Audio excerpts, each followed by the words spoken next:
all have sorrow. If we arise, we know that there's always tomorrow. Lean on me when you're not strong. I'll be your friend. I'll help you carry on. Oh, it won't be long. You're gonna need somebody to lean on. Please swallow your pride. If I have things you need to borrow, oh, no one can fill those are your needs that you won't let show. You just call on your brother when you need a hand. We all need somebody to lean on. You just might have a problem that you don't understand. We all need somebody to lean on.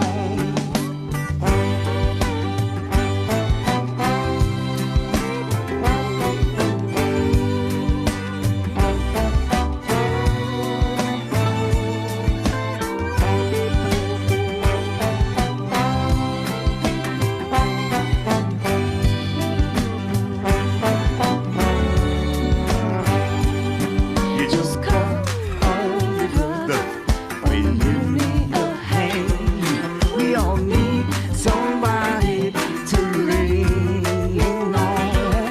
You just might have a problem that you don't understand. We all need somebody to lean on. If there is a load you have to bear that you can carry, I'll ride up the road, I'll share your load. If you just call me, Call me. I'm right up the road. Just call me, baby. I'm right up the road. I'm a friend. Call me. Call me.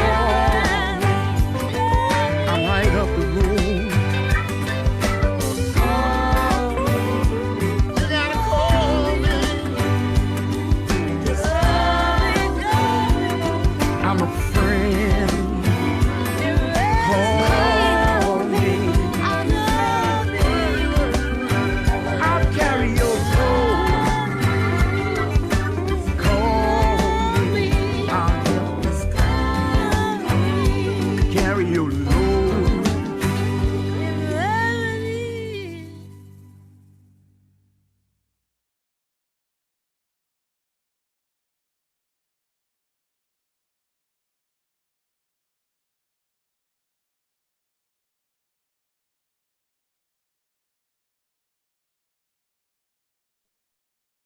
Bonjour à toutes, bonjour à tous. Bienvenue à cette 5e journée du symposium de la chaire UNESCO en démocratie, citoyenneté mondiale et éducation transformatoire. J'ai choisi cette chanson pour une raison bien spéciale parce qu'aujourd'hui, nous entrons dans une phase d'action de notre symposium et nous voulons travailler ensemble en respect et en amitié. Pour ceux qui veulent poursuivre en français, vous continuez tel quel. For those who want to follow up in English, you can go down and click on the little globe. Para los que quieren escuchar en español, pueden apoyar en el globito abajo de la pantalla y escuchar la traducción. Alors, aujourd'hui, journée spéciale, journée de clôture, mais journée de réflexion et d'action, où nous allons tous faire partie de la solution.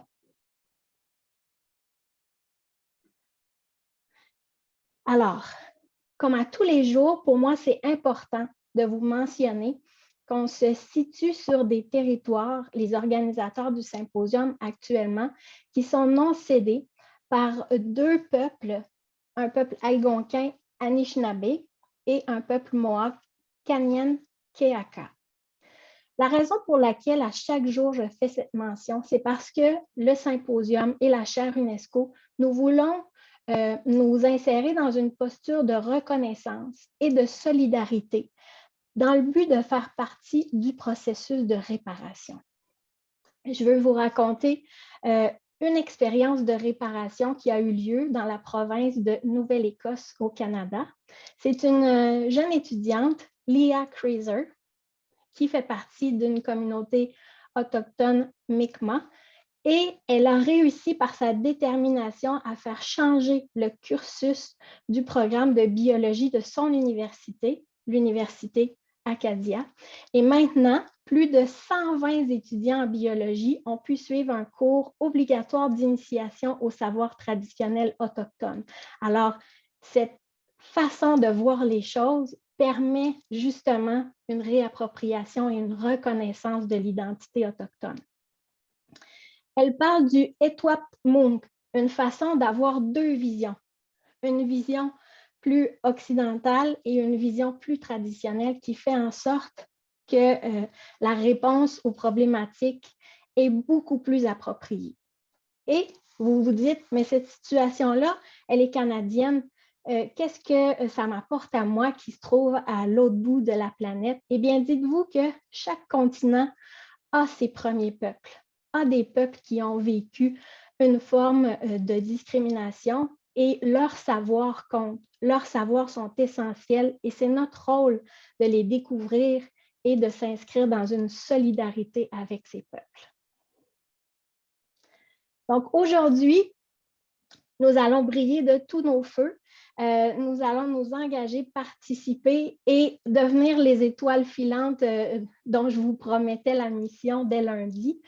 Donc, ensemble, vous allez vivre des ateliers aujourd'hui. On va faire une rétrospective de la semaine, mais aussi un regard vers le futur et une ouverture sur toutes les perspectives. Il y aura une cérémonie de clôture à laquelle vous êtes invités à 14h, 2h PM, heure de Montréal. Et par la suite, vous avez la possibilité d'aller voir les sessions que vous aurez manquées sur YouTube. J'en profite aussi à ce moment-ci pour remercier deux complices qui m'ont aidé à sélectionner toutes les œuvres d'art magnifiques que j'ai pu vous partager, qui sont pleines de sens et de vision, qui fonctionnent bien avec les valeurs de la chaire. Il s'agit de Catherine Nadon, qui est didacticienne des arts à l'Université du Québec en Outaouais, et aussi de Miranda McKay, qui est curatrice et actuellement coordonnatrice à la chaire à l'Université Lakehead. Donc, merci à vous deux pour ce précieux soutien.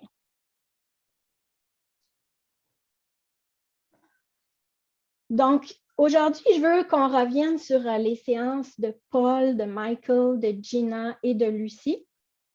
On a vu que c'est important de comprendre les grands paradoxes humains et aussi qu'il faut se conscientiser aux réalités humaines et virtuelles, comme nous l'a si bien mentionné Michael. Et on a un devoir, un besoin, un élan de se réapproprier nos pouvoirs et bien sûr de s'informer et d'agir, de ne pas rester figé face à la tâche qui nous incombe, mais bien de s'engager et d'agir. Les agissements n'ont pas nécessairement besoin d'être tous publicisés ou dans les médias. Ça peut être des actions très simples dans notre quotidien, dans le but de nous enraciner avec nos familles, avec nos communautés. Et bien sûr, un exemple d'une personne, en fait, que nous ne connaissons pas, mais qui change nos vies, Bansky, bien qu'il soit, que son processus soit controversé, il a certainement un impact sur les valeurs des peuples autour de la Terre. Donc, si vous voulez découvrir ses œuvres, je vous invite à le faire à l'aide des liens. Mais je veux aussi vous mentionner à quel point nos 4 grands conférenciers qui nous ont parlé de paradoxes, de conscientisation, de pouvoir et d'action ont tous, à un moment ou à un autre de leur présentation, parlé du vivre ensemble avec espoir, dans la compassion, dans le respect et dans l'amour. Donc, moi, je retiens cette façon de percevoir les défis humains auxquels nous faisons face. Et aussi, hier, lors de la dernière conférence de Lucie, on a eu l'occasion de s'échanger quelques mots par la suite. Puis, la conférence s'est coupée abruptement. Puis ma première réaction, c'était d'être déçue, de dire « Oh non, on n'a pas pu clore, on n'a pas pu terminer la discussion. » Puis après ça, j'ai dit « Tu sais, Lucie, c'est bien en fait, parce que les questions environnementales, les questions humaines, les questions qui se doivent d'être réglées, on ne peut pas les clore. On ne peut pas tourner la page. La discussion doit être vive, doit rester active. Alors, c'est peut-être un signe. Voyons-le comme une façon de poursuivre les échanges, même au-delà du symposium.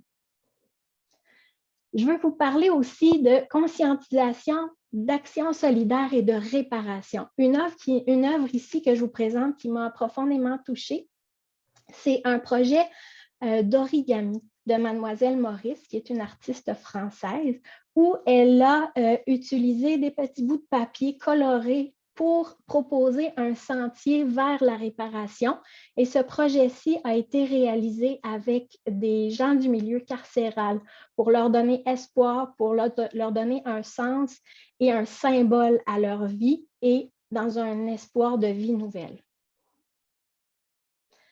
Donc, on vous rappelle, comme à tous les jours, vous allez avoir l'occasion d'échanger entre vous, d'exprimer vos opinions, de permettre aussi de recevoir les opinions des autres. Et bien sûr, on souhaite que ça se fasse toujours dans le respect. Et on se rappelle un petit peu l'adage de dire que notre liberté se termine là où la liberté des autres commence. Mais je vous dirais que mon souhait, c'est qu'on se retrouve dans un bain de respect et de liberté totale au sein de ce symposium-là qui se tourne vers l'avenir.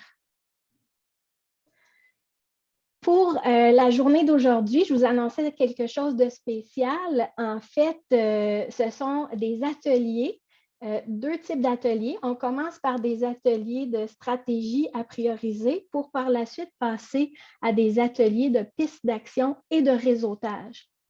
Donc, c'est une formule qui est différente, mais c'est une formule ici qu'on voit à l'aide de l'œuvre de Manon de Pau, qui est un atelier de création. Alors, on est en mouvement, on est en effervescence, nos esprits seront en ébullition. Avant de passer à la prochaine étape de la journée, je voulais vous partager aussi une œuvre qui est chère à mon cœur, qui est le mur du respect, qui se trouve à Chicago, qui a été élaboré principalement par William Walker entre les années 1967 et 1970. Malheureusement, la majorité de cette œuvre a disparu par des incendies et des restructurations, mais heureusement que George Saul a pris cette œuvre en photo, qui est une des premières expressions de revendication dans un but d'action solidaire et éventuellement de réparation et de création d'une communauté qui revendique ses droits. Donc, je vous invite à en apprendre davantage sur cette œuvre.